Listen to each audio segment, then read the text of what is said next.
Okay. 1 second. Okay. So I'm so really glad having this opportunity to talk to two authors that I've been following for years, and I'm really thrilled to have the opportunity of hosting them on my show. And well, it started when I wrote a commentary under one of the films you've made, and then I seen you complaining about no one really watching your show. I think it was not true. It was like a few thousands of people already back then. But I really like these smaller channels because it gives the opportunity of the direct contact. Today, one of my favorite authors, analyzers, Rachel Wilson and Jamie Hanshaw. Could you please, guys, introduce you to our audience? Maybe some people are not knowing you. I hope some people from Poland are going to be introduced to your works, but could you please describe the other to our public? What you are doing? How could you... Should I go first and introduce Jamie? Yeah, go for it. Okay. Well, the lovely lady here sharing the screen with me is Jamie Hanshaw. She is an author and researcher, and she is the author of Weird Stuff. She also hosts a show on YouTube here, which is where I think we were discovered here to be on this channel, and that is Out of This World with Jamie Hanshaw. We've done a few shows together. Probably the Britney Spears series we did is pretty popular, and we've done a couple other shows together as well. So she's fantastic. I like to call her a friend. I love her. She's great. Yeah, and I'm here with my good friend Rachel Wilson, who is the author of Occult Feminism, a really good book for anybody who is getting caught up in the men versus women dichotomy. She has been on Tucker Carlson for this book, right? Yeah. She is probably one of the best commentators I know on issues that we have today. She has quickly become one of our favorite people to listen to, and she goes on our friend Church of the Eternal Logos, and she's been a returning guest on my show Out of This World, and she's crushing it. Yay, thank you. That makes me sound so cool. And you are both cooperating with your sidekick husbands on their channels also. Yes, my husband has a show. Jay Dyer is his name. Our website is Jay's Analysis, and he appears on all sorts of talk shows. He's going to be on Timcast this week, and Rachel's husband does the debate show. What is it called? Crucible? The Crucible, yes. My husband owns a debate platform called The Crucible. And he and I do debates together as a couple. Sometimes we will be on Modern Day Debate this coming Thursday, the 19th.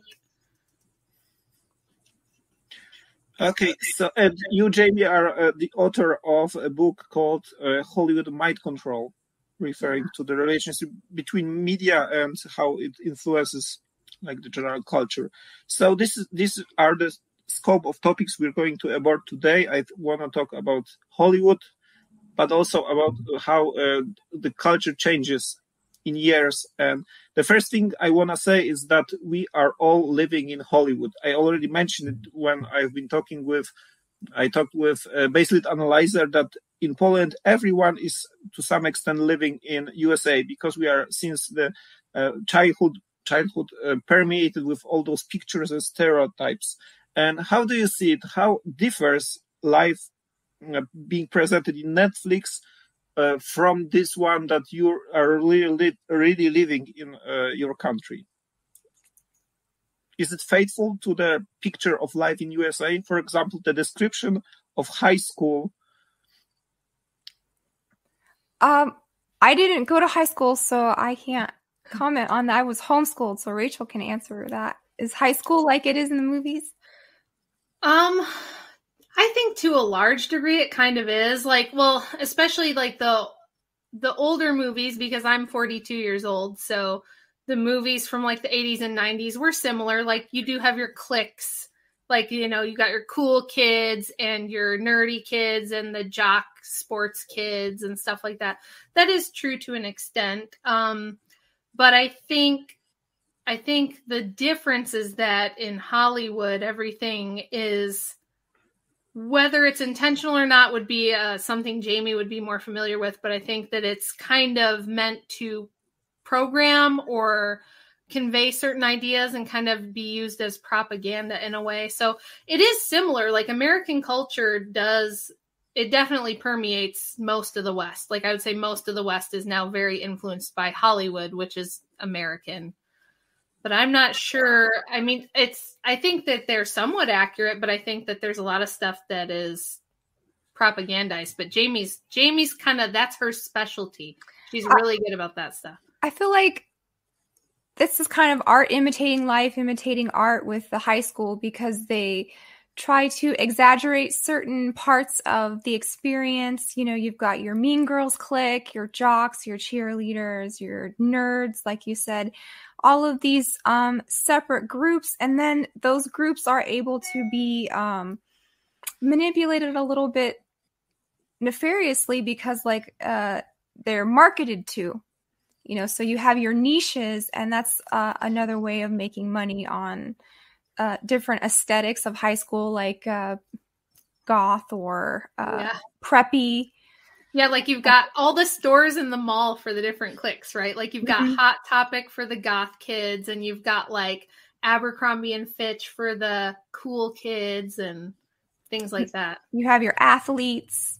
So yeah, I think that all goes into creating archetypes and making memes out of people almost. Yeah. And do you have this feeling? I think that maybe in this older series there is only like two groups, like these cool kids and nerds, and it reflects somehow this like maybe ethnic to some extent difference between this old Anglo-Saxon, let's say, elite and I don't know, immigrants or some intellectual elite, these nerds. Do you think that this is like some foreshadowing of this bigger conflict inside the society?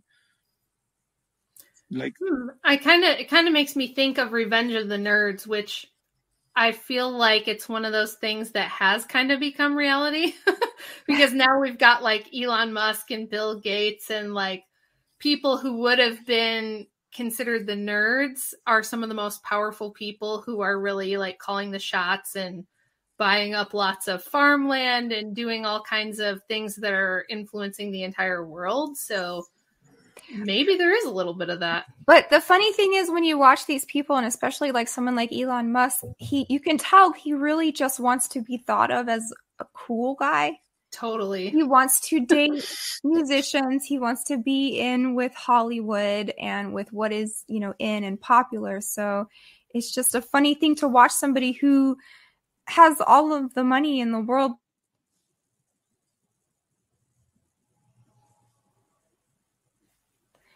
And maybe he got that way because of his high school experience. I'm thinking of like Clueless. Remember that movie? That was a pretty iconic movie. And there's a scene where she's introducing the new girl to school, because when you're new, you don't know where you fit in. So all of the groups are kind of sussing you out to see like where they can stick you in. And she's giving the new girl a tour, and she says, well, that's where the loadies hang out, you know, the kids who smoke weed.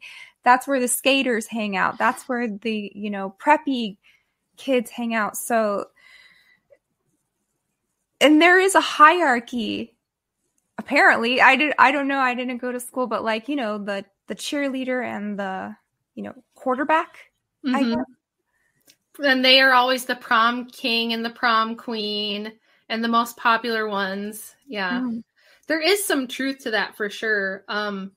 I was always somebody that kind of had friends from all the different groups, but I'm kind of my personality is kind of a weird mixture of things that doesn't go like directly into one group. But there were definitely like, my high school had kids that were even named like the stereotypes. Like, I don't want to say their names for obvious reasons, but like the cheerleaders had cheerleader names and the nerdy kids had nerdy kid names. And even like the heavy kids had heavy kid names. And they're like, at least in my American small town high school, it definitely did fit some of the stereotypes. But I think there's like, the thing that I think we do understand a bit as Americans is that once you get out of high school, that stuff, like if you were kind of relying on fitting into those stereotypes, that stuff doesn't really apply once you get out into the real world anymore. And then that can really mess with some people. So if you were really popular in high school and then you go off to like a big university, suddenly you're not the coolest kid on the campus anymore and nobody cares about you. And it's like, it can be a little bit of a mess with your head kind of a situation for people, I think. Is prom, for example, such a big thing as it's being presented in all those TV series? Like it's this kind of ritual of sort? I would say it is for the most part. Yeah. I mean, like,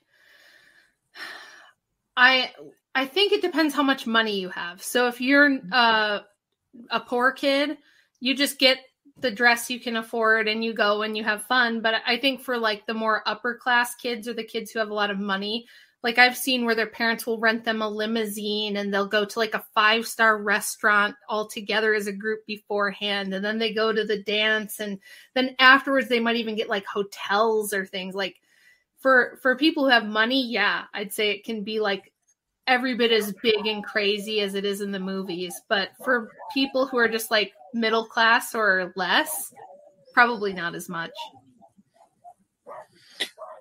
Okay, many different fashions are coming to Poland from USA, and it's like this natural trend, this influx. So I want to ask you, what are we to expect here in Poland in half of a year, for example? Because where some of things you are talking about are still not a thing in Poland. Like, for example, OnlyFans, I don't think it's anything as for the moment. Which nefarious fashions are popular in your country, which are kind of new, and we can expect them to be across the ocean in a couple of months? Nefarious things? What do you think? Well, I would say... okay, I got one after you. Go ahead. Okay. One thing I do, like, so I'm very interested to be on this show as well, just because... you know, YouTube is so interesting. I watch a couple of like, I used to do hair and nails and stuff. So there's a nail lady that I watch who's Polish and she has a very popular channel, like 100,000 subscriber channel. And I can tell just from like the aesthetics of her channel and like the fashion and stuff that there are some differences. But I think Poland has still got like a pretty, don't you guys still have a pretty big more conservative Catholic nationalist movement in Poland? So maybe the OnlyFans stuff isn't as accepted there. Would you say that's correct? This is relatively conservative compared with other countries of Europe. But for example, our government is just declaring this kind of values, but it's not like, in fact, really representing them. But anyway, I think that this country is just kind of refuge for many different traditional values in Europe. It's very different than, for example, France or Germany compared. But, well, we are, on the other hand, on the very strong influence of USA. Like, people in Poland are just in love with USA and everything coming from that the place, like the contrast with Germany or Russia. Therefore, well, this is like a little conflict because like the embassy of USA is promoting other things and people are in general just leaning toward other. Okay, so I think it's interesting to compare. When I'm listening to your show, you present like this culture being like in the future concerning us. You were referring to, for example, this OnlyFans, like it's very important thing. You gave this average price they earn for this activity. How do you understand the role of this? Like, is this like this prolongation of feminist agenda? Well, I think it's a couple of things. It's definitely related to feminism because it's presented as it's kind of presented to young girls this way. Look, you have all of this power because of your sexuality, right? Well, rather than let the evil bad men exploit it, you can be in control, right? And you can be in charge of putting your sexual imagery out there and getting money for it, which makes you a boss and makes you in charge. It puts you in power. It's empowering. So it's always sold to young women as like empowerment, even though this means there's going to be pictures of you nude that are going to be out there, or videos of you doing Lord knows what out there forever. And that it gives them this illusion that they are in control of that and that they can profit from it in a way that's safe, when I don't think that's the case at all. In fact, I think it's more exploitative, but it's sold ironically as something that's empowering. So it is very popular here. Unfortunately, I wish that it wasn't. I have 2 daughters who are 22 and 20, and they're constantly having to talk their friends out of starting an OnlyFans because they think they're going to make like thousands of dollars if they start one of these things, which if you guys don't know, in Poland, it's basically a website where you can sell risque or even pornographic material of yourself on your own like little website, kind of like YouTube, but for pornographic type of stuff. You can do other things, but that's what 98% of OnlyFans is. It's pornographic material. So it's sold to young women as this empowering thing.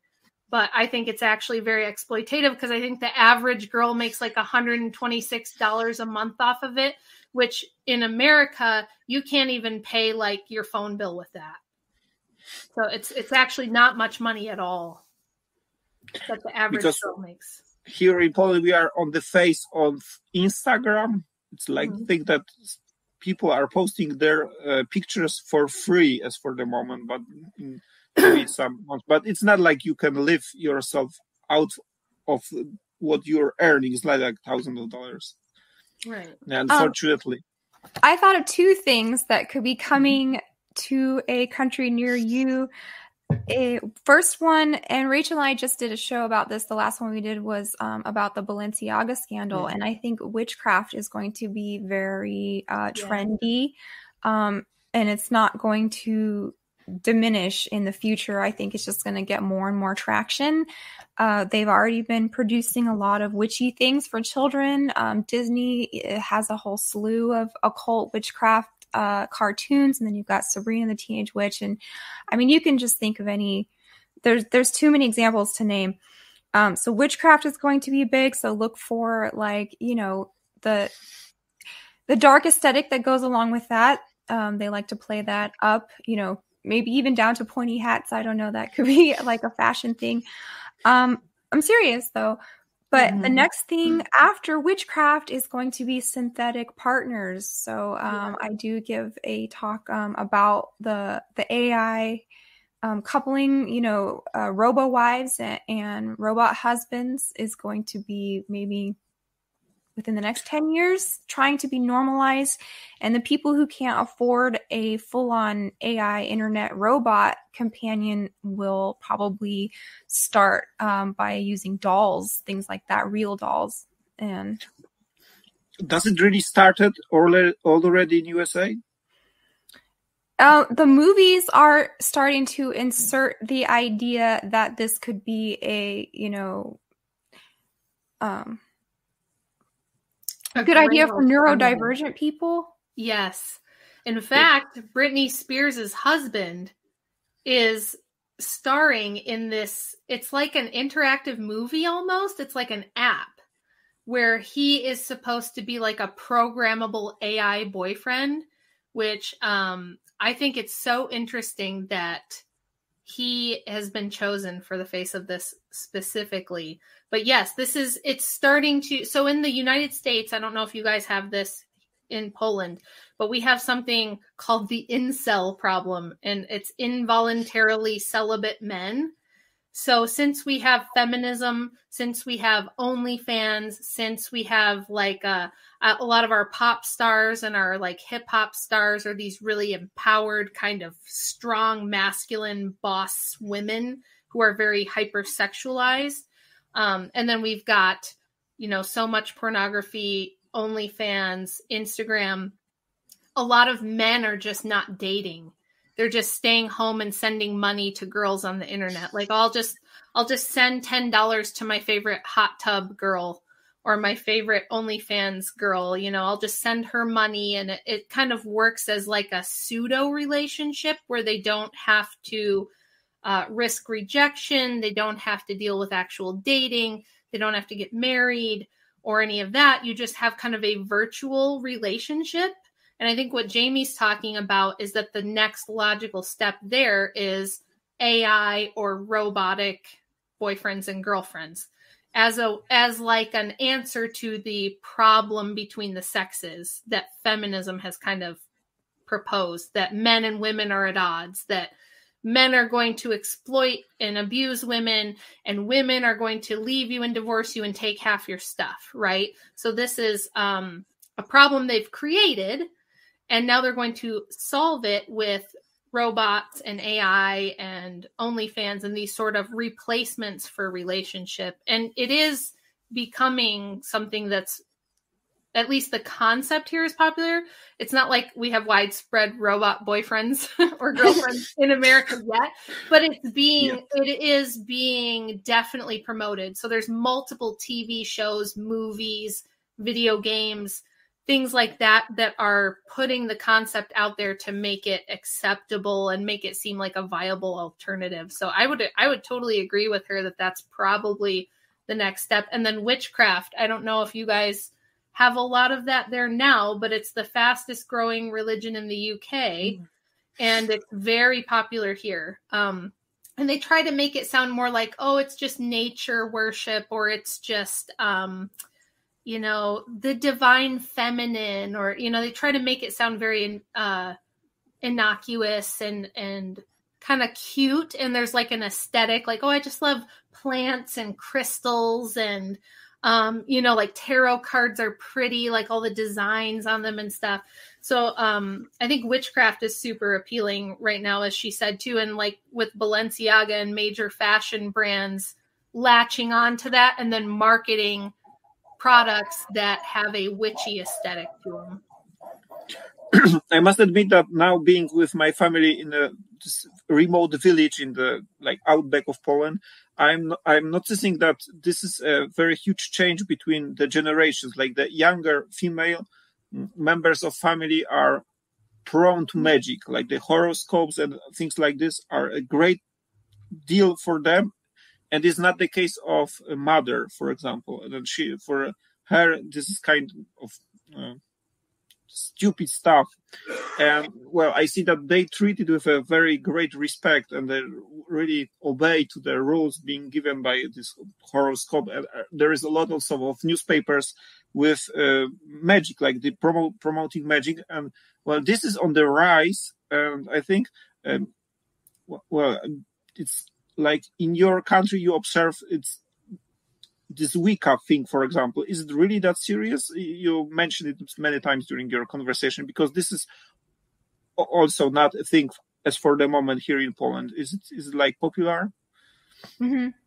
Yeah, it's very popular. Like I said, my younger daughters, most of their friends have like, they like to hang canopies like on their bedroom wall that have like witchcraft symbolism, or like a Kabbalah tree, the tree of life, things like that. If you go into a lot of the stores in the mall, there's like popular books for how to get started with Wicca or witchcraft. There's, you know, crystal lamps are really popular and things like that. So it has gotten to be like, I don't think most of them think it's a serious religion, but whether they know it or not, they are participating anyway, if that makes sense.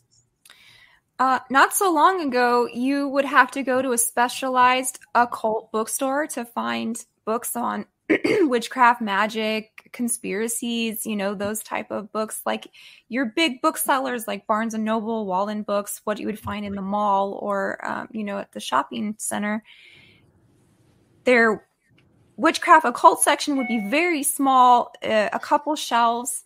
But now, and this was just maybe like 10 years ago, we'd have to go to the designated, occult bookstore. But now, like even the big chain booksellers, maybe a quarter of their stuff is occultic. Even the young adult novels now have different subgenres like paranormal teen romance. Yeah. So they're getting the kids used to being comfortable with the idea of communicating with spirits, of having relationships with ghoulies and monsters and vampires and beasts and all kinds of gross things.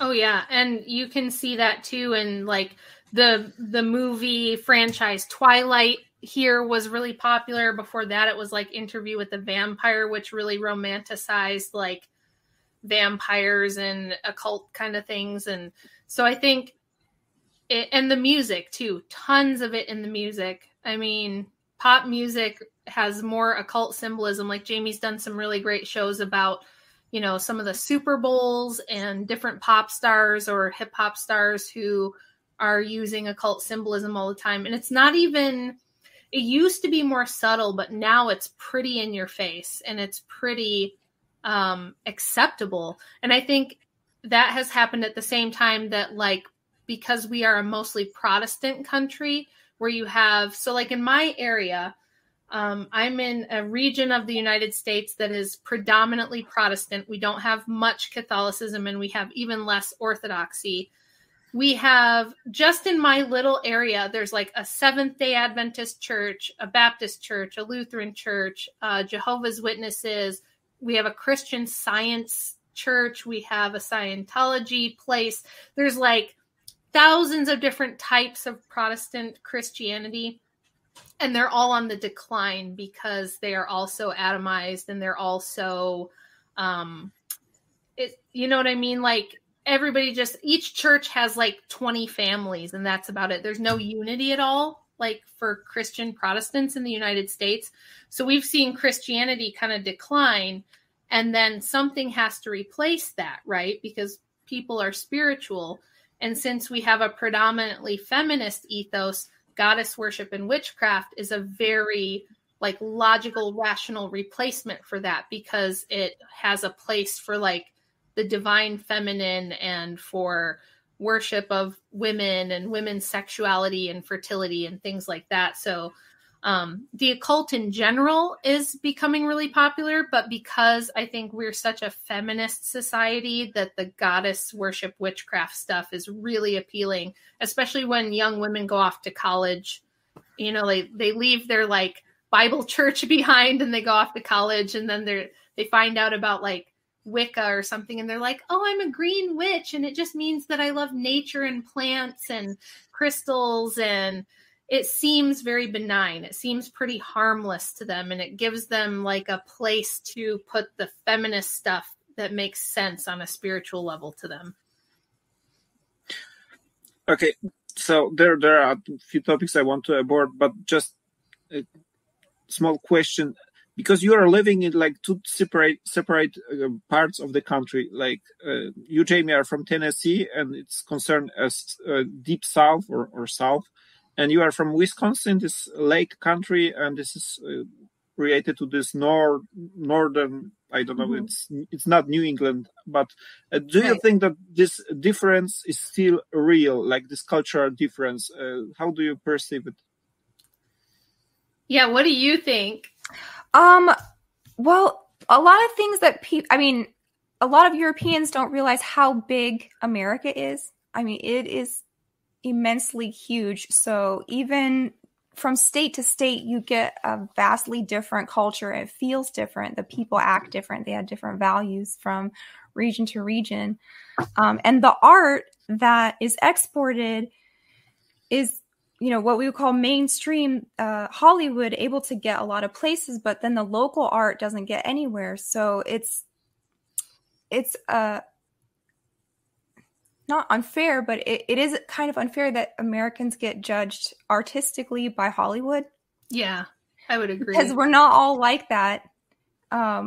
We produce way more, thought-provoking and beauty and originality than what Hollywood would export. Yeah, I would totally agree with that. And where I am, so just in my state alone, if you take the biggest city in my state and compare it to where I am, which I'm like you, I'm out in a rural area in a very, very tiny like farming town. It is different here than it is in the big city. Very different values, very different culture. However, I have seen that since social media has become so popular, it has affected the rural areas a lot more. So like 10 years ago, where I was, you didn't have a lot of like LGBT stuff. You didn't have a lot of the more progressive elements of American society. It was much more conservative. It was very religious. And in fact, the Midwest, the rural areas have a lot in common with like the Deep South in America.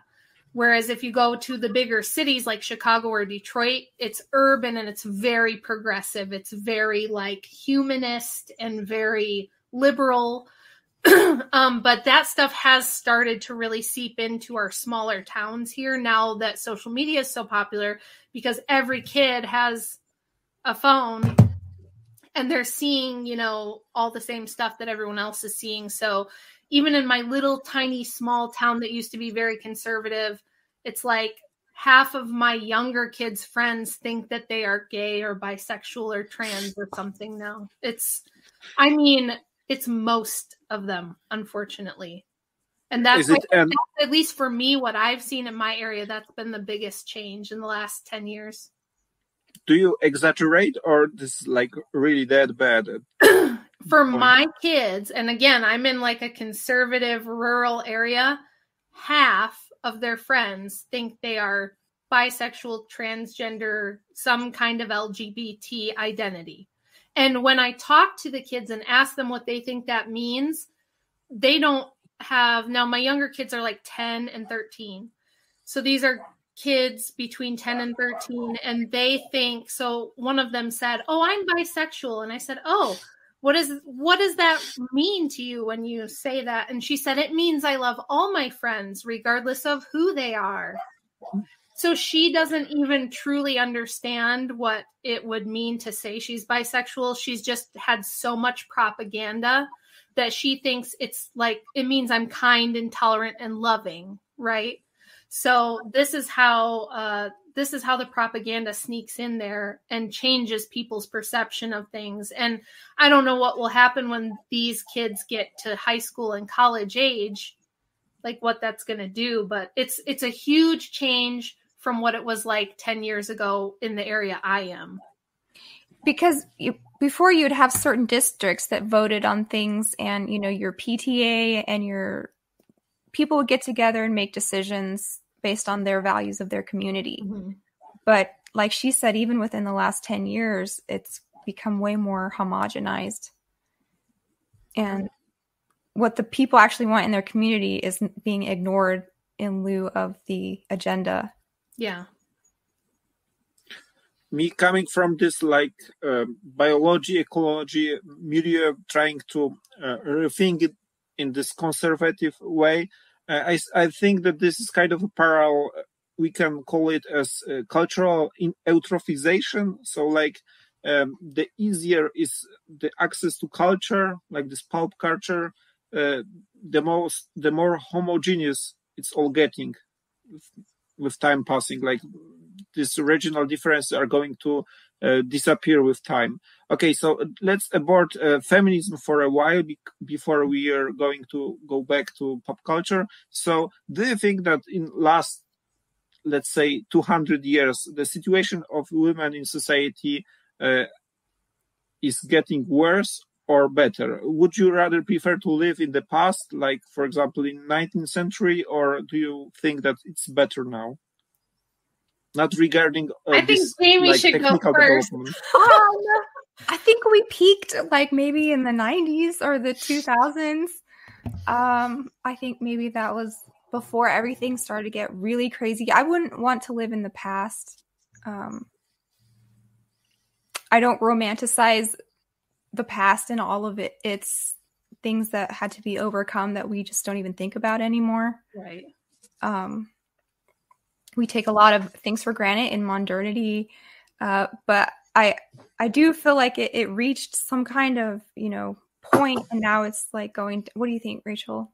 Yeah, I would say, and this is a really common misconception, because if you guys are not familiar with what I do, I talk a lot about feminism. And there's this tendency to assume that if you don't like where modern feminism has taken us, that means you want to go back. That's not, for one thing, you can't put the toothpaste back in the tube, right? But the other thing is, part of the reason that feminism did not spread throughout the world until the last 100 years is because it took a technological revolution to make that happen.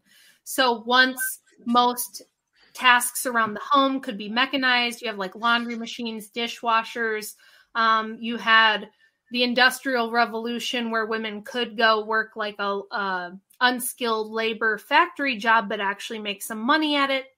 That's when it gave feminism this opportunity to become the dominant force in the culture. And the problem is that the problem is not that women have more choices or that women can do things that they didn't used to do because they have more time. Like me, for instance, I have 5 children and I'm a housewife, but I do have time to do stuff like this because I have a laundry machine and I've got a dishwasher. I have a car, I've got grocery stores, you know what I mean? I don't have to do homesteading and farming. I don't have to do a lot of like manual labor like I would have had to 200 years ago. So I do have more choices. But the problem has become that we have pitted the sexes against each other. We've told women that men are untrustworthy and that men's natural inclination is to abuse and exploit you and that they can't be trusted. And then we've told men that women's natural proclivity is to take advantage of them, use them as ATM machines, get married and take half of your stuff in the divorce, right? So we've pitted the sexes against each other and made them wary of each other and made them feel like they're on opposite teams that have to fight each other. And I think that's where the problem comes in. And that part of it was done partially on purpose by transnational corporate elites who thought it would be great to get a lot of women into the workforce for cheap, because 100 years ago, that's what they did. They could get women to work for cheap. And actually, a lot of them still do. If you look at the average woman in America, what she makes, it's not that good. And then the government liked it because it doubled the tax base, right? If you get all the women out of the home working, you get double the taxes. And then you also get the added benefit of if mom and dad are not at home raising the kids, then all the kids end up in the public school system where they can be indoctrinated with whatever the government wants to tell them. So it's not that women being able to do other things outside of domestic work is a bad thing. It's that was used by the powers that be to atomize and destroy the family and to influence the sexes to like be at odds with each other rather than come together and have healthy families. Okay, so what do you concern as the biggest lie of feminism? You already mentioned, but maybe what are the false promises of feminism being given to women? Sorry, I had to use my inhaler. I have asthma. Well, the false promise of feminism, I would say, so everything feminism was supposed to do, the way that they sold it to women, it was supposed to protect us from bad men. It was supposed to give us freedom and liberty. And it was supposed to make families safer, right? Because the thing that they always use to scare women, and it's not that this isn't true, there are bad men, there are abusive men in the world. But there's no system that eliminates that, right? There's no political system that's going to eliminate evil or people being bad to each other. But feminism was sold as women this way. It was like, Well, what if you get married and your husband turns out to be abusive? Then you won't have money, you won't have a choice, you'll be trapped, and it's going to be terrible for you. But the problem that we see in the last chapter of my book, I cite a whole bunch of statistics which explain that actually feminism has left women more vulnerable than ever to things like abuse and exploitation, because you remove fathers from the home. So girls grow up without dads to protect them, and then they get to be adults and they don't want to get married, so they don't have husbands who actually care about them and protect them either. They're just out in the world on their own, but they still end up oftentimes having children. And then those children don't have dads or grandfathers or men around to protect them. And that is very attractive to predators. People who do want to prey on children or vulnerable women tend to come into the picture. And what we've seen is rates of child abuse have gone much higher. We didn't have great statistics on things like domestic abuse for a long time, and we still don't because a lot of it goes unreported. But we do have some pretty reliable statistics about child abuse. And we do know that when people come into the home that are not the biological parents, so it could be mom's boyfriend, dad's girlfriend, maybe mom has decided that she's a lesbian now and she's going to have her girlfriend move in. When we see other adults come into the home who are not the biological parents, the instance of abuse goes up, the severity of the abuse goes up, and it leaves children extremely vulnerable. And it hasn't protected women financially. Women are now the majority holders of debt in this country. In the United States, women hold 2/3 of all college debt, with an average of $36,000 in debt from going to college. And the average woman in America makes about $40,000 a year. So if you have to pay a $300 a month student loan debt and you're paying half of what you make to childcare and you don't have a husband, you are left extremely vulnerable in every way that you can imagine to bad people, to predatory men, to financial ruin. You're just one paycheck away from disaster. And so I think the biggest lie of feminism is that it told women it would protect them, and it's actually made them much more vulnerable, and it's made society as a whole very vulnerable. I think that's how you have things like the transgender movement happening. I don't think you could have that if you still had virtuous patriarchs, fathers, grandfathers in the picture all the time. I don't think it would have taken off the way that it has. I think feminism lies to women in the way that one of the tenets, I guess, is that they can operate in a promiscuous way, and somehow this is supposed to be empowering. So it's kind of like,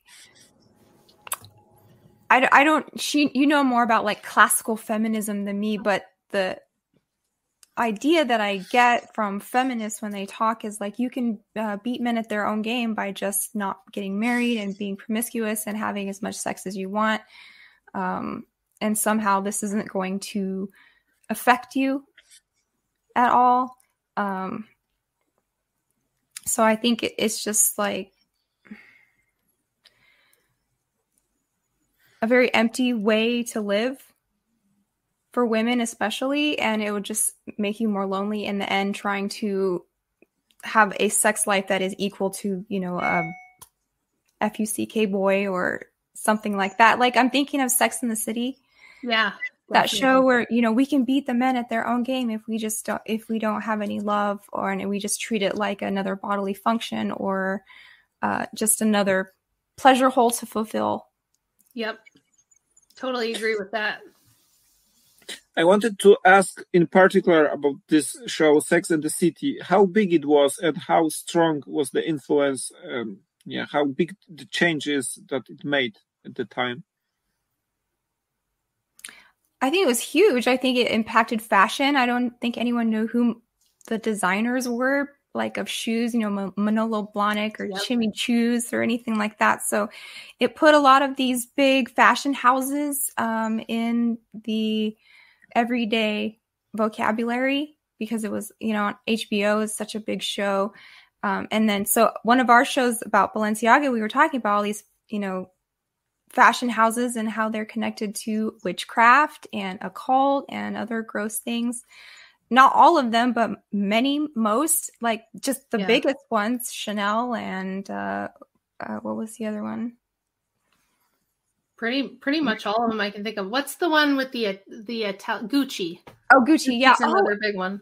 And then the Gucci heiress came out and said that she was SA'd and she's going to have a forthcoming, tell-all about everything that happened to her and her family. So, yeah, that's completely spot on what Jamie said. And like in the late 90s, early 2000s, there were T-shirts in every single store that would say things like, I'm a Samantha, or, like the different character names. I'm a Miranda. And they kind of became new character archetypes. And I think it perpetuated this idea that you can remain single and sexy forever. And that's another thing I try to warn young women about, is that do not build your life around your sexuality, around your sexual attractiveness, because that is temporary. It's a temporary part of your life. You don't want to be Madonna and be trying to be a sexy grandma when you're 70 because you look ridiculous. She looks ridiculous, It's a very empty, like Jamie said, it's a really empty, kind of depressing thing. And in our country, in America now, 25% of all adult women have some kind of mental health diagnosis that they take a prescription medication for.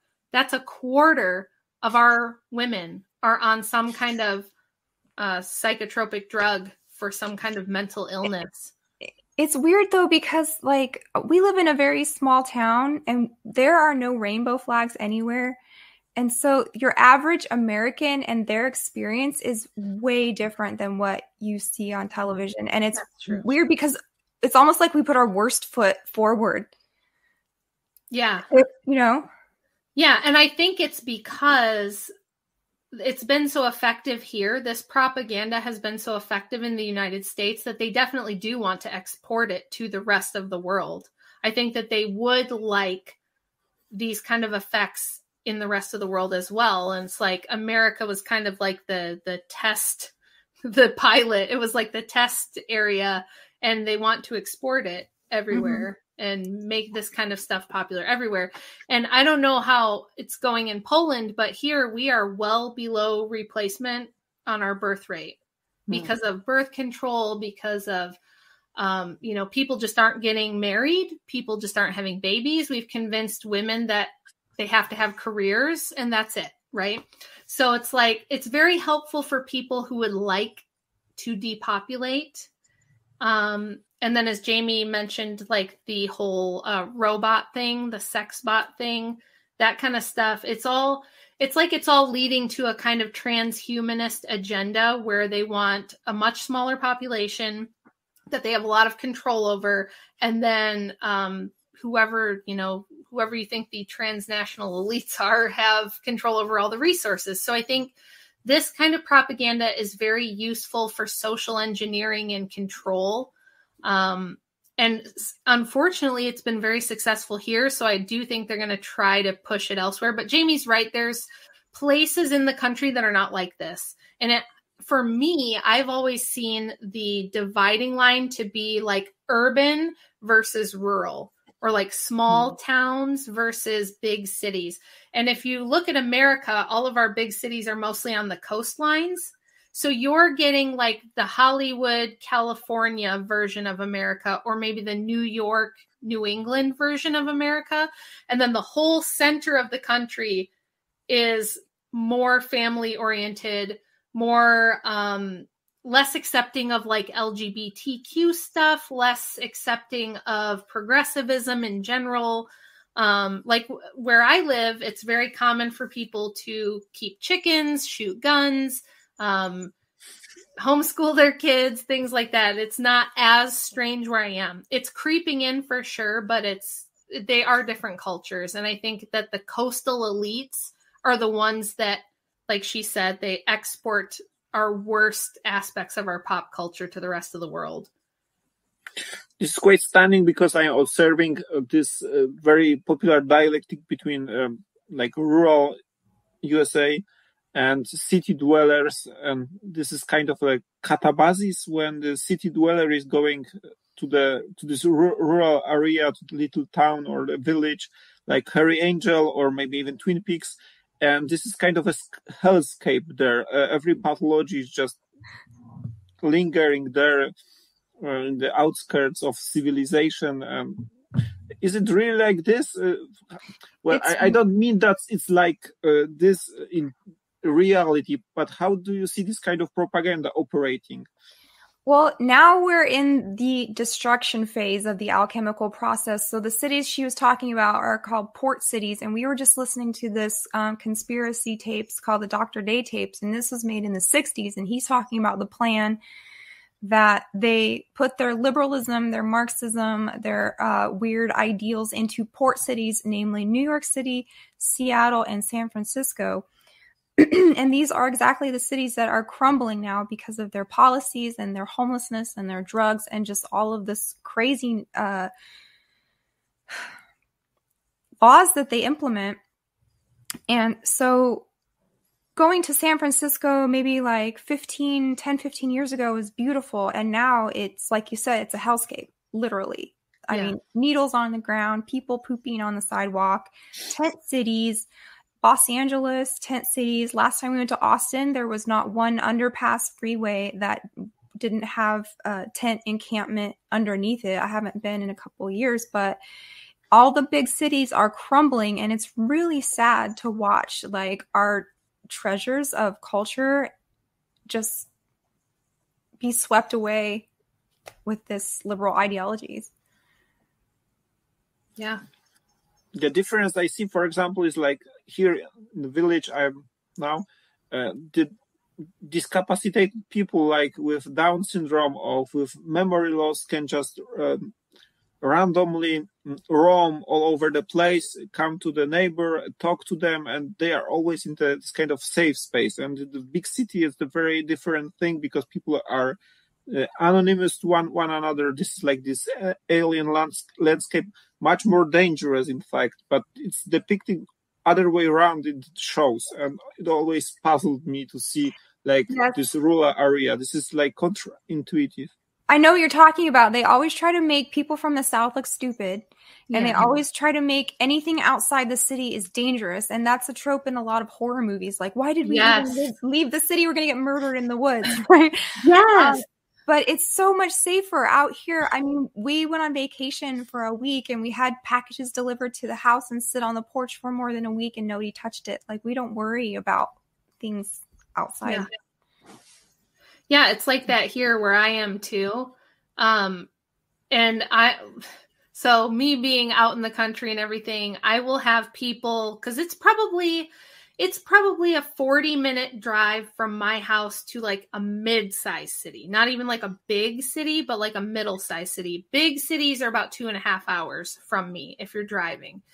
And I've had people who are like city friends say they're nervous to come out to my house. And I'm like, why? And they're like, well, it's scary out there. Like, what if a bear gets me? Or like, you know, all the creepy people that live out in the woods. And it's the opposite. Like Jamie said, it's really safe here. And I get nervous if I have to go to the city. I want to bring like a handgun, but of course there you can't have one. So the first time I ever had a panic attack was in New York City.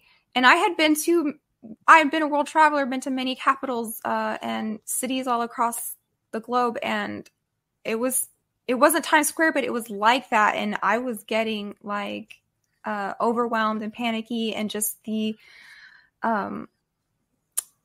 visuals and the lights and the honking and the people, it felt like techno Babylon is what I described it as when that happened.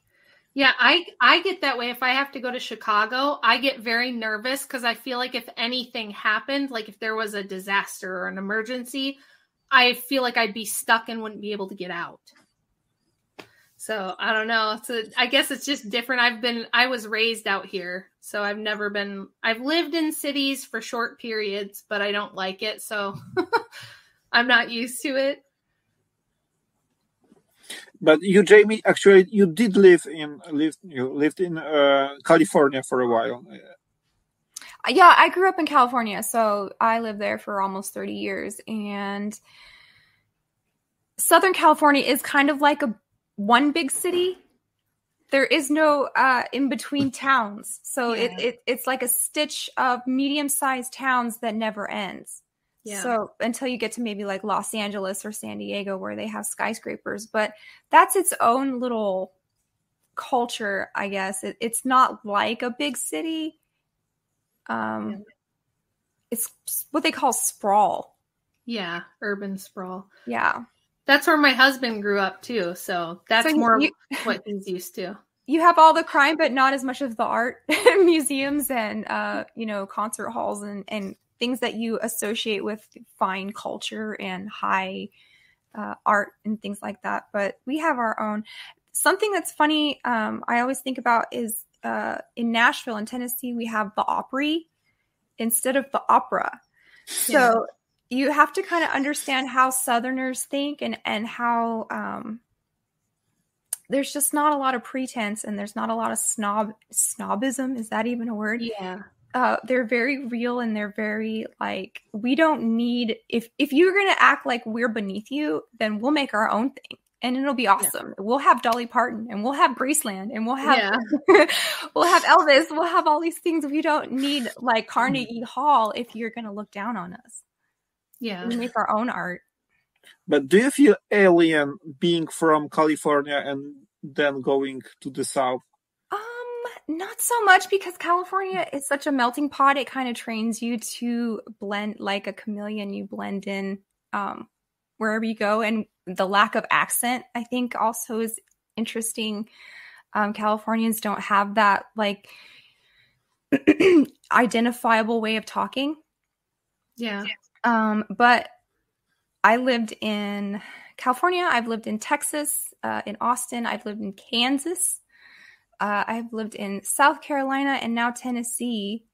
And I've never felt like anybody looked down on me for where I was from.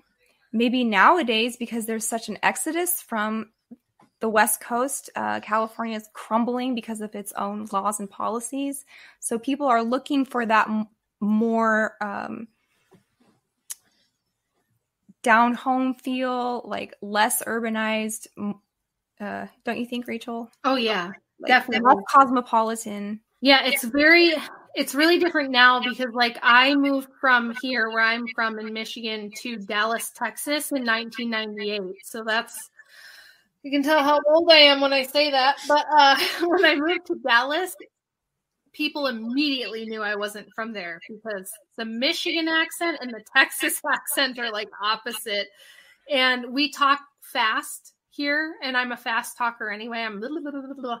And then I went to Texas and people couldn't understand me. So it was like as hard for them to understand me as it probably is for you. Like you probably have to kind of listen a little bit hard just because I'm speaking English. And people would immediately know I wasn't from there, and they would make comments and call me a Yankee and stuff like that. But now I feel like now if I moved to like rural Texas and told them I was from the rural Midwest, they would probably think that was pretty cool. They'd probably be like, oh, okay. Yeah, okay. Because culturally, we're kind of the last bastion. If you look at like our election maps, all the coasts and where the big cities are blue. And then everything in between that is red. So we have like this really big divide between urban progressives and rural conservatives. And that's why you're always hearing talk about like, should certain places secede, or are we going to have another civil war? And I don't think that necessarily applies in the digital age in that way. But yeah, there's like, there's distinctly different cultures in our country now. So I think anyone should come here and experience it for themselves. And it's so funny. You hear Britain or people from Britain don't want to come here because they think it's dangerous. Yeah. And they think it's like the Wild West. Like everyone has a gun and they're all shooting up with it. But you have to come and see how nice people are and how welcoming. Like I've been to several countries and not all of them are welcoming to travelers, but America loves foreign people. We do. They will, like, spoil you. They'll be into you. They'll ask you to speak your language for them. You'll have a grand old time. I love America. Every time I get back from traveling, I'm so relieved. just to be home. And even the last time, like, I high-fived the guy walking off the plane just because I was so happy to be home. And you hear about all of these like great things that other countries have, like socialized healthcare. I don't think that's so great. Yeah. So there are a lot of good things about America, but like our overseas policies, like our putting bases everywhere and the oil and just all of this stuff, like you have to realize this is a small cult that controls things, and even what you learn about America is controlled by a very small cabal of wicked people. Yes. Yes. So, and the vast majority of normal Americans, we are not like trying to establish a world empire. You know what I mean? Like most of us don't want to be in all the different wars and, you know, in everyone's business trying to police the entire world. Like I would say most normal Americans are against that. That's like like Jamie said, it's the small group of elites who run everything who want to impose that on the whole rest of the world. Whereas like 4th of July, which is our Independence Day, every year at my house, we go swimming because I have a pool. We grill a bunch of burgers and steaks, and we shoot skeet with our shotguns, and we do fireworks and all that stuff because we are out in the country. We can kind of do what we want. And I guess that's a little bit of the liberty loving side of America, which has its drawbacks, but isn't all bad. You know, America has so many great things about it. And then there are some things about our founding that kind of have made things inevitably not turn out great for us. It's a very mixed bag, but I think like the average American person, we're pretty nice. We're pretty friendly.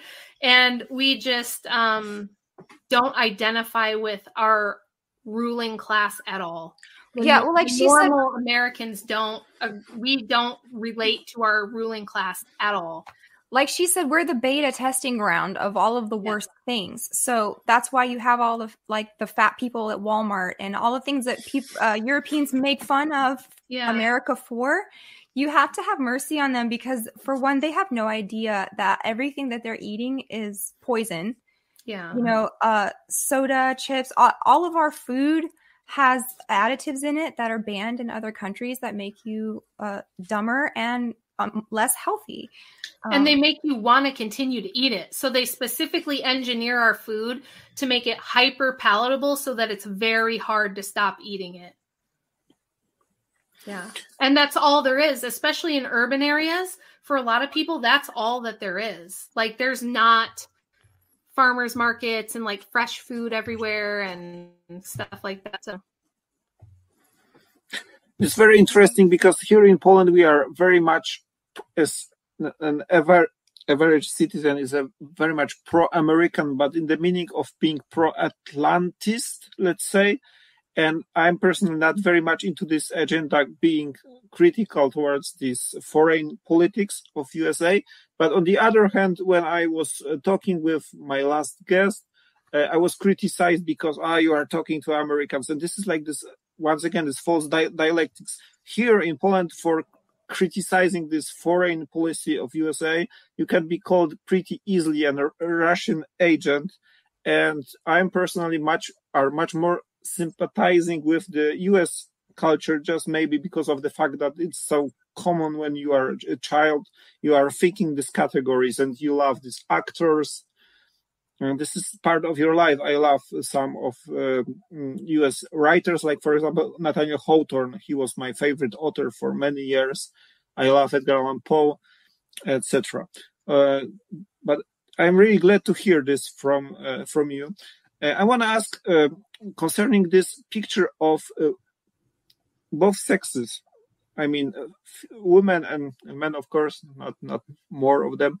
Do you think that this is like a serious agenda being pushed to present those sexes in one way or another? I see it's changed a lot since 60s or 70s. For example, in these old James Bond movies, the role of sexes was very different. The old Bond was brutal, very harsh towards women. I don't think that's like Do you think that it was like the true picture back then and it changed, or it was the different agenda in these older movies? Do I think James Bond has more respect for women now than he did? Yeah. And is it reflecting the change in the mentality that really occurred? Yeah, but then again, I think we kind of peaked because things were going in a really bad direction with, like Rachel brought up, incels, like the Andrew Tate and those kinds of game guys. Yeah, pickup artist guy. Yeah. It's getting weird. Well, I think that, so James Bond, you may or may not know that Ian Fleming, who wrote the Bond novels, was in intelligence himself. And those were propaganda films. But I think what they would do is glamorize it.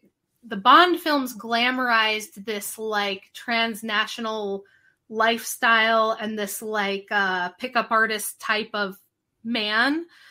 Whereas the normal American, so if, like, say we're talking about the 60s, the average man in America in 1960s was nothing like a James Bond. He was probably getting up every day and going to like a job at a Ford factory, you know, helping build cars, or he was a janitor at a high school, or he was working in an office somewhere and just trying to pay his mortgage, trying to support his kids, trying to keep up with the Joneses, that kind of thing, where it's like, oh, I want to have enough money for a family vacation and to retire someday and keep my family together. And that's like what the normal man was doing.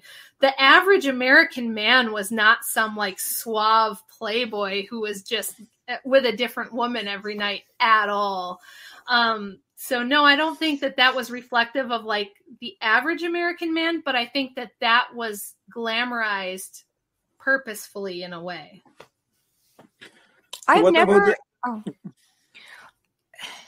Things that get represented on television are so far from what I've ever seen. And the internet too is even worse. Like, nobody has ever spoken to me to my face the way that they've commented on my videos. Exactly. And they wouldn't. I totally believe that if that person was sitting across the table from me and had watched my thing and they want to comment something terrible, if they were looking at my face, they wouldn't do that. Yeah. So it's a really weird way of viewing the world, these parasocial relationships that we have, because no one's ever abused me like that in real life like they have on the internet. Yeah, and there's something that I've noticed that happens to both Jamie and I, because like you said, we have these sidekick husbands that have big shows, who are kind of like e-celebs, and I'd say both of our husbands are what you would call more traditionally masculine. But obviously both Jamie and I are intelligent women. We chose them because we think they're great, and we would not be with them if they treated us badly. But I think both of us get a lot of comments where it's like people assume, they make wild assumptions that our husbands treat us in some kind of demeaning way or some kind of bad way, which is so strange to me. I don't know where that impression comes from, because I see the comments on her videos and then I see the comments on, you know, videos I'll do with my husband. And I'm like, I don't know where people get that. But again, like she said, I don't think they would ever say it to us in person, but for some reason they feel totally justified making wild assumptions or accusations on social media about that. And I don't know if that's like a jealousy issue, or if it's like people just like to create drama. I'm not sure what that's about, but we both get some pretty crazy comments that, yeah, we would not get in person. So how do you see the dynamics of change of image of women in movies? What do you feel? How do you feel about, for example, the movie? How do you feel about Marilyn Monroe as a person and the way she is depicted in movies? Jamie, you go on that one. Oh, well, that's an interesting case subject, because she was, according to our research, one of the first monarch public monarch mind control victims. So she had been through a lot of trauma in her life to make her a certain way. And I don't know if you've or your viewers have delved into this at all, but it's called beta sex kitten programming. And to make women, more sexualized, because that is a bad idea for people. But her personal persona, as far as I've read, and her movies, sex pot idol persona were a lot different. And that happens to a lot of actresses, I think, because they have to go through these rituals and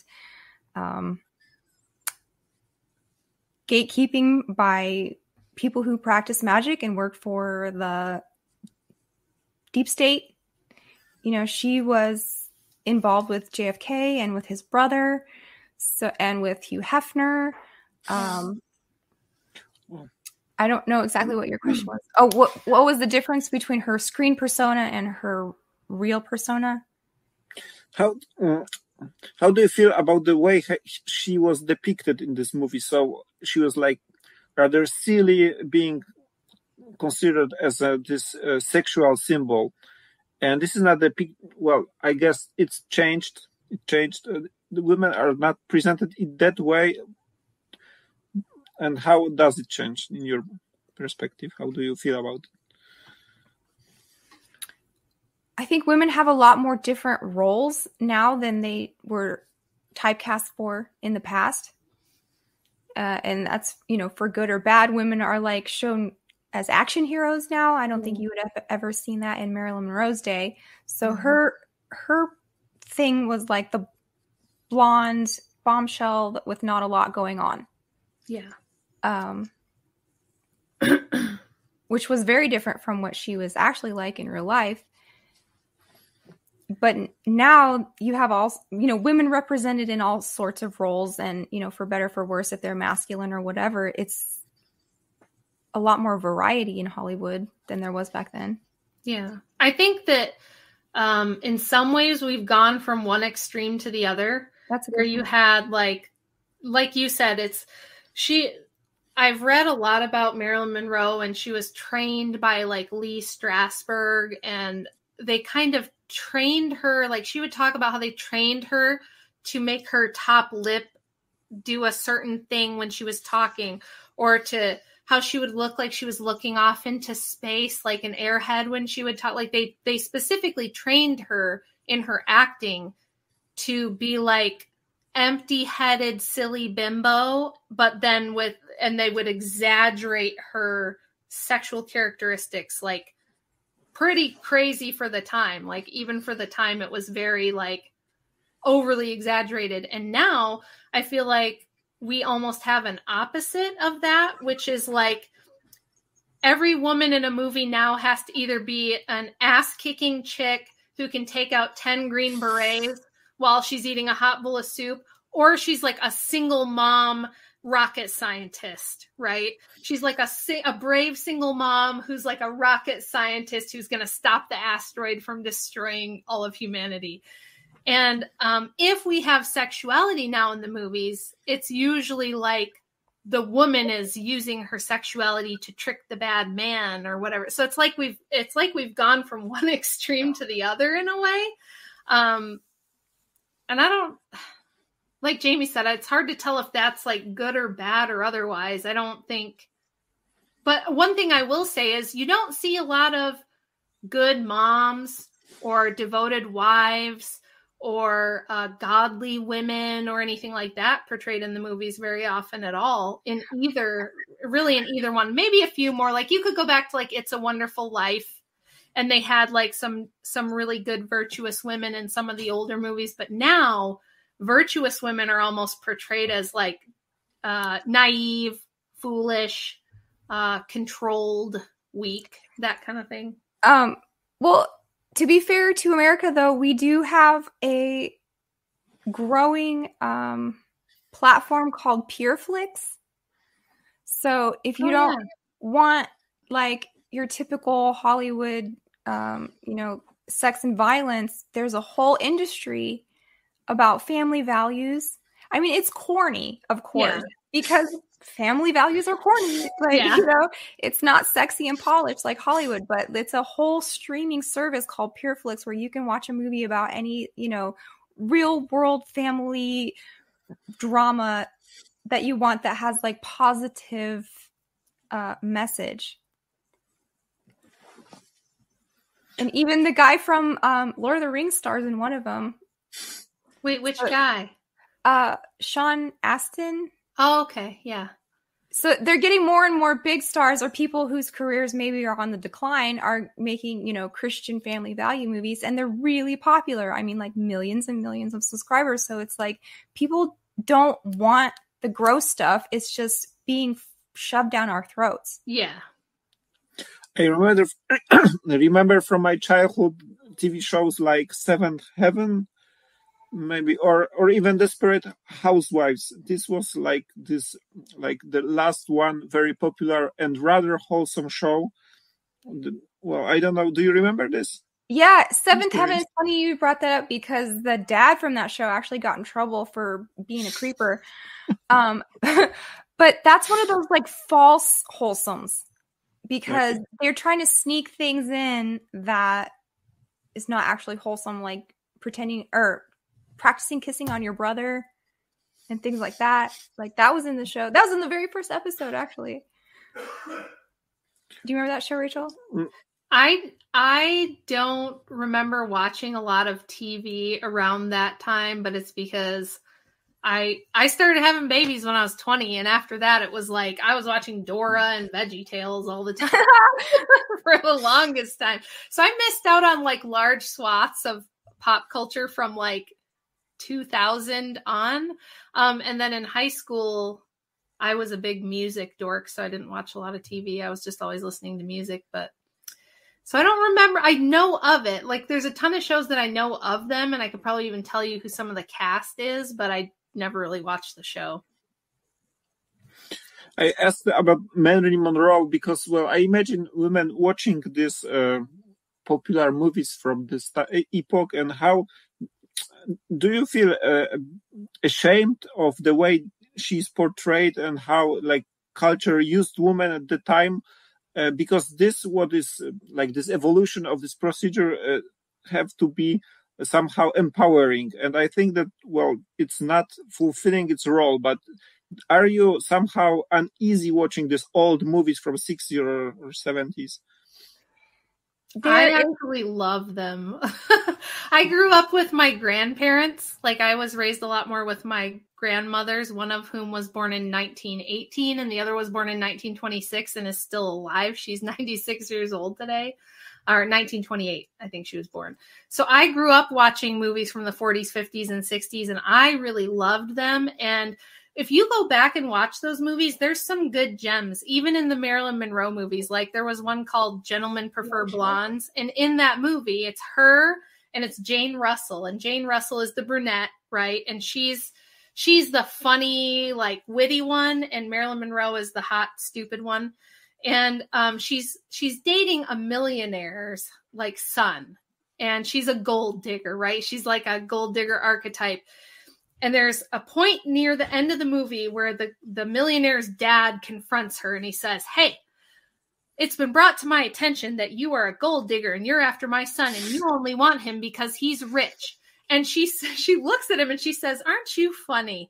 Don't you know that a woman being pretty is just like a man being rich?"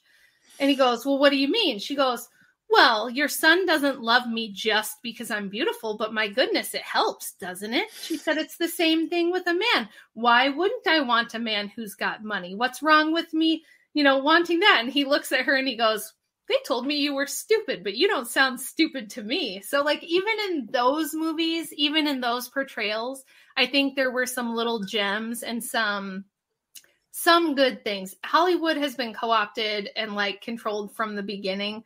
But there was some redeeming qualities of those old movies that I actually really love. And there's plenty of, I think there's plenty of stories from that time period that don't portray women as just like totally dumb. I don't think it's like wholesale useless women. There's other movies where there's like good moms or brave women who, you know, tell the truth or do something courageous. And so like, I don't have like a view of that time period as being like demeaning towards women, but maybe that's not typical. I don't know. What do you think, Jamie?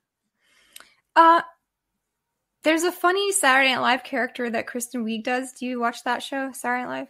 Sometimes. Okay, so she does the yeah, like the Marilyn Monroe, like, and it's just so over the top, but it's hilarious. But it's just, it's a character. Like nobody acts like that, and if you did act like that, people would be looking at you like you're ridiculous. Yeah. You know, and I feel like my grandma would have, because like when my grandma tells me stories about like when she was young, it sounds like this. It doesn't sound like that much has really changed, because she'll be like, "Oh, my sister was friends with this girl, and boy, she was a hussy, you know, and she was running around town trying to get everybody's boyfriend." Like my grandma will tell stories that sound like a lot like now, where it's like you had good women and you had crummy women and you had nice men and you had bad men and you had like all the different stereotypes still existed. I know that like Hollywood portrays women from that time period a little differently, but I mean, even like Gone with the Wind, okay, that movie was made in the 30s, and it's not like Scarlett O'Hara was some kind of like helpless bimbo, right? And the other women in that story weren't either. Like Melanie was a virtuous woman, maybe a little bit on the naive side, but virtuous. And so I think like from that time period, there are other portrayals other than just sex kittens, but that is kind of where the sex kitten thing came from. Jamie's correct about that for sure, with the beta programming. That was like a programmed archetype. But there was sexualization of women even in the silent films. There was some goofy stuff going on there. They do use Marilyn Monroe a lot in the Monarch programming that we see today. Like all of the stars have to, or the ones that make it to a certain level are seen doing a Marilyn Monroe photo shoot or a movie or some type of homage to her because of this beta programming, I think. Mm-hmm. Another very influential part of culture is, of course, Disney. And I know that Jamie is very much into this stuff, like analyzing it. So how could you, in a couple of words, explain what's wrong with Disney, which is a great part of life of many people here in Poland? What's wrong with Disney?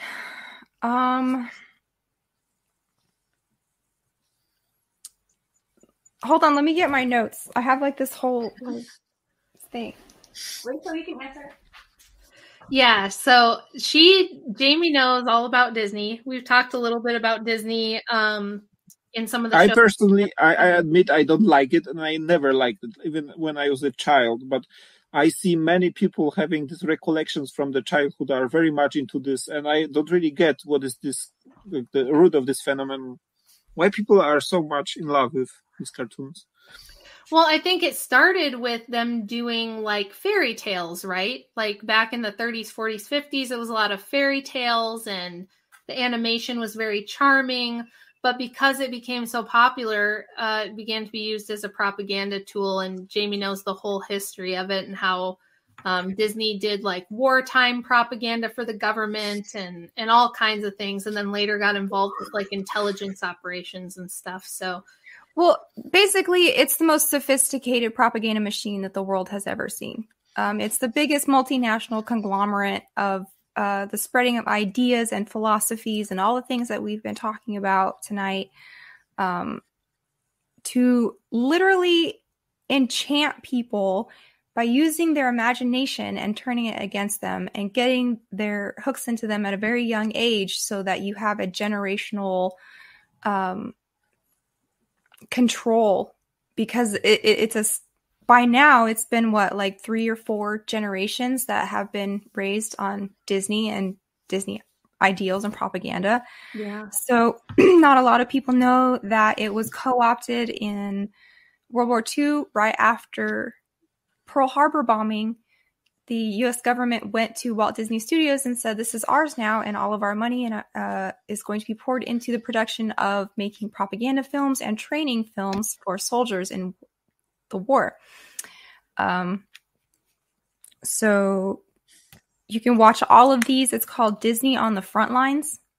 If you look at them on YouTube, so you've got like Donald Duck teaching people how to pay their taxes. You've got Minnie Mouse saving her bacon grease so they can make ammunitions. It's the subversion of innocence and turning people's opinions to what they want them to be through, an innocent art form like cartoons. So Disneyland is a mind control center, I think, in my opinion. It was built by people who Walt consulted with the Stanford Research Institute, who is big on mind control experiments. It was created with the Office of Naval Research and DARPA. And the CIA built Disney World, and they all got together to determine the best location of the park based on occult information like ley lines. So it gets really crazy. I mean, I have 3 books on that Disney runs through all 3 of them. So I don't know, like specifically you want to talk about the parks, because those are all military industrial advertisements. Have you been there actually to this? Yeah. I used to be a tour guide in LA. So one of the stops on my tours was Disneyland. And so, twice a week, I'd have to sit there for 8 hours a day and try and figure out what am I going to do while these people on my tour are enjoying the indoctrination of the park. Is it fun to be there? Yes and no. It's surreal and creepy, and it is a fun day. Like, if you know what you're doing. Every time after I learned all this stuff that I went there, it was kind of like, undercover, trying to take pictures of secret things and figure out like what's going on here and really. So in the way that I felt like a detective, yeah, it's fun to go to Disneyland. Have you caught something really interesting, really secret? Yeah, actually, if you go on Thunder Mountain Railroad in California, there are props that they put as you're going down the waterfall, and it's all about Masonic lore, and the boxes say HOBS working tools. And I actually had to get a picture as we were like going down the waterfall. I'm like, that's a compass and square, and that's like a Masonic plum or whatever that's called. But they have their little Easter eggs hidden in there. Club 33 is a big one that a lot of people know about just because it's like the most exclusive thing you can be a member of at Disneyland. And of course, 33 is a Masonic number. Yeah. Okay, and the second one, this Nickelodeon, I don't know if I pronounced it correctly. Once you mentioned that... Oh, Nickelodeon. It started like a peep show. Mm-hmm. Could you tell us more about this, and what is all about this channel? It's not that popular in Poland, I think. Maybe it is, maybe I only don't know about it, but then many stars are coming from this media. So a Nickelodeon was something that they came up with like in the turn of the century on the East Coast, and it was, when they were starting to develop like pictures, cameras, and stop motion animation, things like that. So it's like a picture that flips and you can see it moving, right? And there's light behind it, and you go inside a booth and you pay a nickel.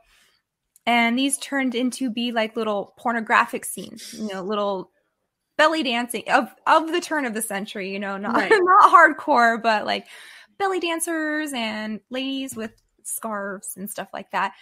But they were known for being, low class, being at like places like Coney Island and carnivals, that sort of feel. So yeah, Nickelodeon was like a little mini peep show. And now it is a children's cartoon network, or not just cartoons, but it's a whole network. And their logo is green slime that splooges on kids. Yeah. Right? Yeah. In the 80s, when I was growing up, like there was one of the most popular shows was You Can't Do That on Television. And they would dump green slime on kids' heads. Well, over the years it became different colored slimes, but it was always dumping slime on kids' heads. But it's very similar to Disney in the propaganda, and especially in the last 20 years, it's become like there's been multiple scandals. There's a couple of the stars from different Nickelodeon tween shows. So like a tween show would be like a show that's really popular with maybe kids between like 10 and 15 or something.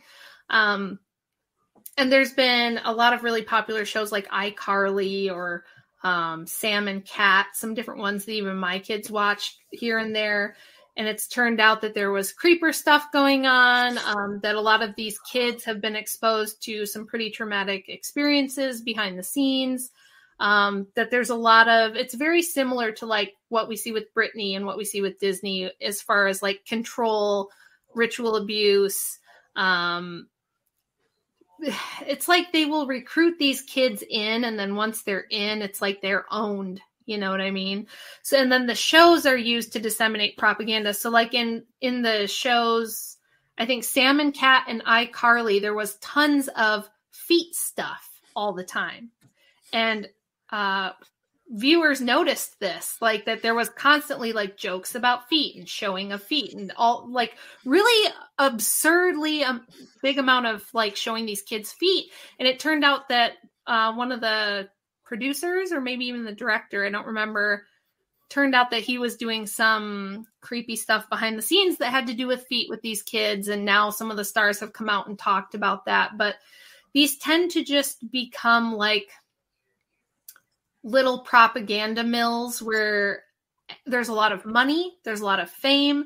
And so people will do anything to get their kids into this industry and on these shows. And the parents can be pretty easily co-opted to go along with certain things, or maybe they look the other way and stuff like that. So, and it promotes a lot of the stuff that we're talking about now. And then we also see this phenomenon of child actors, the minute they become adults, being like hypersexualized. So that happened with Britney. It happened with Miley Cyrus. It happened with even like Shirley Temple and Judy Garland would talk about that kind of stuff going on in Hollywood way back when. But Disney and Nickelodeon both tend to do that, where it's like, especially the girls, but even the boys, even a lot of the boy stars end up going down a really dark path the minute they become adults. And same thing with the girls, where it's like, oh, I'm 18, so now I'm a sex kitten. They always have to come out and be like really hypersexualized after being a child star. As if this is the only path that adulthood has. Right. Like, they're trying to, you know, put their child persona to rest and come out as a adult celebrity, and the only way to do that is to be hypersexual, like you said. And then most of the people who look like they're the most affected, like Britney Spears, Lindsay Lohan, they were all Mouseketeers. So you can almost like trace the trajectory of the path of like a young Disney child, and you know it's not going to end up well for them in the end. Yeah. Was Cartoon Network a thing in USA? Because I remember it from my childhood, and one of the most traumatizing things experienced in my childhood was to see this Cow and Chicken or something like this. Do you have any idea why these cartoons are such just filled with this kind of like demonic imagery? Why they are so twisted and so unsettling? Because I didn't find any kind of analysis of this matter in your materials. Do you think this is like contrived for this very purpose of traumatizing kids? Because it's just so apparent. Yeah, in my book, Weird Stuff Part 2, I talk about Land Before Time and how that was such a traumatizing event in my life because I watched the little dinosaur's mom die. So yeah, cartoons are a big part of inserting trauma into a kid's life who wouldn't know about those things otherwise.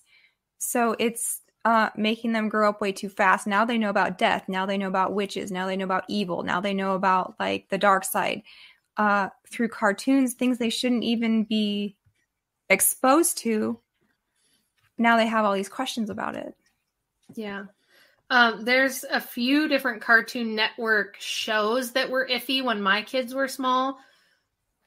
But as they got older, now it's I'd say starting maybe 7, 8 years ago, Cartoon Network just became totally unwatchable. We just didn't have it on in our house anymore because like they were among the first to be really blatant with like the transgender stuff and promoting that.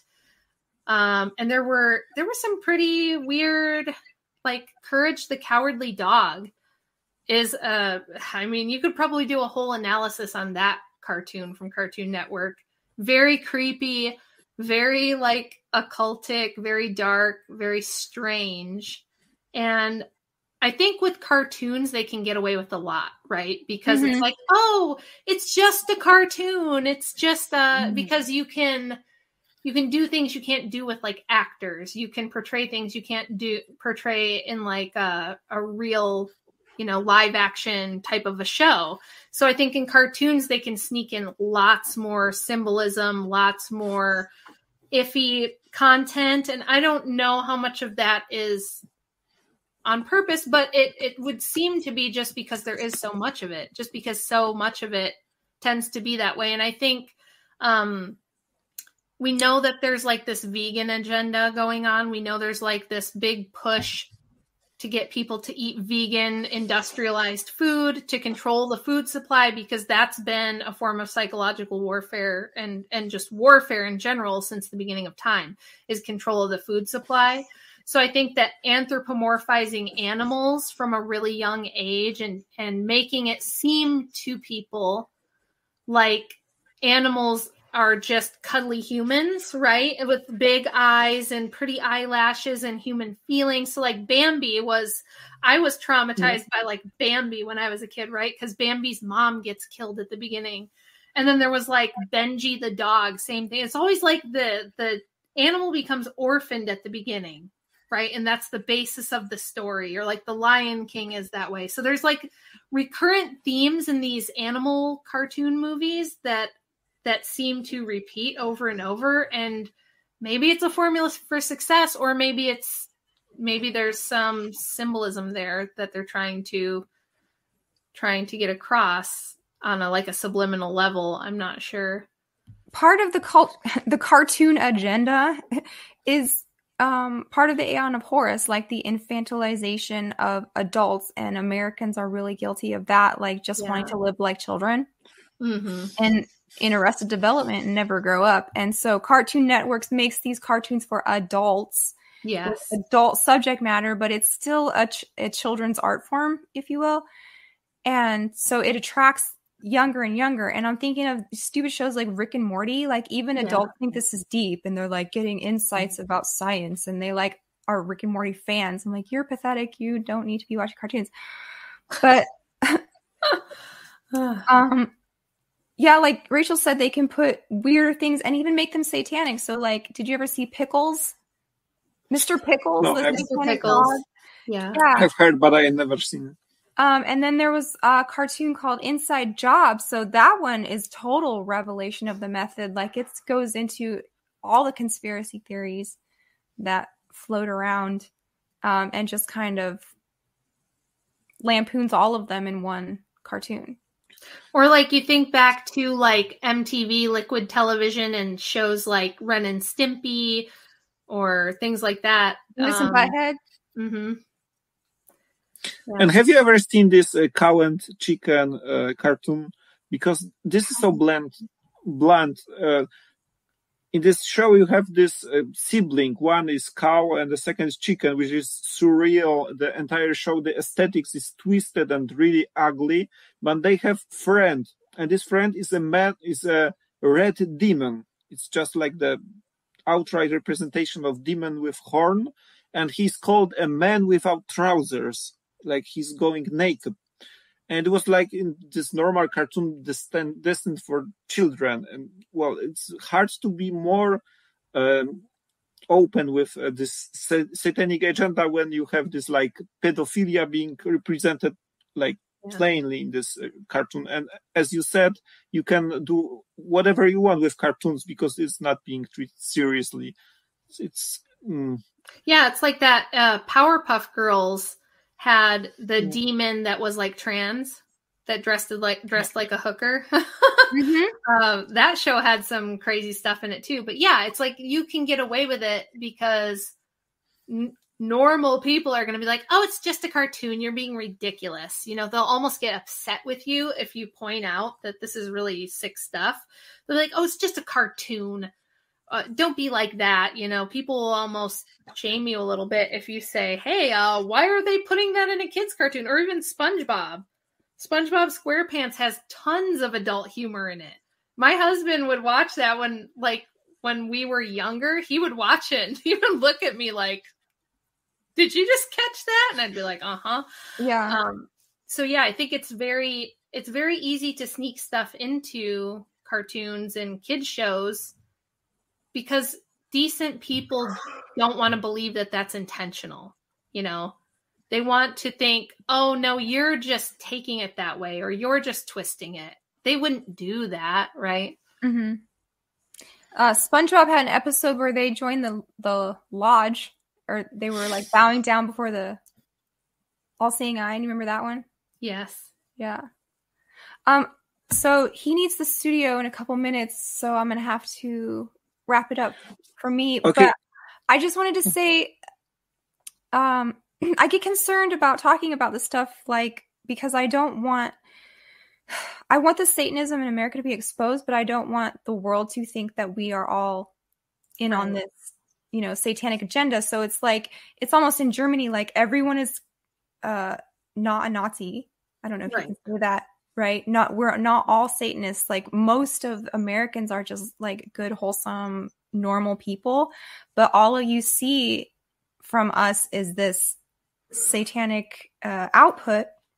And I hope that's not going to be used against us in the future. Like, you know, if countries invade us in a holy war because of all of the stuff that we put out there, or that Hollywood has put out there, not us as a people. So please separate the propaganda from the actual population. Yeah, that's a very good point. And as we've said multiple times, we're almost like the primary victims of it because it was pushed on us first. It's been pushed on us, and then eventually it gets exported to the rest of the world. But America has been the petri dish and the canary in the coal mine. And most American people, I can tell you, are basically innocent victims of this propaganda. And they don't know they're being propagandized with it, which is why Jamie wrote her book. That's why I wrote my book, because we know that the average person does not understand. You're shown this from the time you're literally an infant, all of it. Movies, pop culture, music, the feminism stuff, everything we've been talking about, you're immersed in it from the time you're a tiny infant. And it's perpetrated on our public by a small group of elites. It's not the American public wanting this. It's just that they foist it upon you, and it's all you know now for a few generations. So yeah, definitely it's not something that comes from American people. It's something that comes from a small group of people who control this giant propaganda megaphone. So it's a good point to make. Okay, do you have time for one more question, or is it so you have to go? That's not a problem for Mason. Okay, so do you have any kind of stereotype of a Polish person? Do you know any Polish figures from history? All maybe I ever it's heard was, we have what are, forgive me if I'm being bigoted here, but we have what are called Polak jokes. And they're generally like similar to dumb blonde jokes, where it's like, oh, the Polish person is stupid. Do you have an example, maybe? You know, my husband would. They're so dumb. It's like, how many Polish people does it take to screw in a light bulb? Or it's not just dumb jokes like that. Honestly, I just view you guys as normal Europeans. Like, maybe you had a bad time with Germany. Yeah. In World War II. But no, I don't even know any Polish people. And then with Russia, maybe Brzezinski, he nominally he was a Pole. Oh, you mean like Zbigniew Brzezinski? Yeah. Well, the normal American has no idea who Zbigniew Brzezinski is, but in our little group, he's kind of a villain. Like I would say, like me and Jamie and like the people that we work with, we tend to have a pretty negative view of him. Wasn't he Bill Clinton's? He was Kissinger's guy. He was like guy. Trilateral Commission. He was a big architect of like the New World Order and their foreign policy and all that kind of stuff. But yeah, he was like in the ring with like Quigley and Clinton was later. Mika Brzezinski, his daughter, is now on MSNBC. She does that morning show with Joe. What's his name? But yeah, I'd say the average American, if you said Zbigniew Brzezinski, they'd be like, who? It's funny, like America's so big. The average American doesn't have time to focus on a lot of geopolitical issues just because they're focusing on what's happening here. Right. So that's why we don't know, or your average educated public education child doesn't know a lot of geography of the world and all the capitals of Europe and stuff, because there's so much to learn just like right here. Yeah.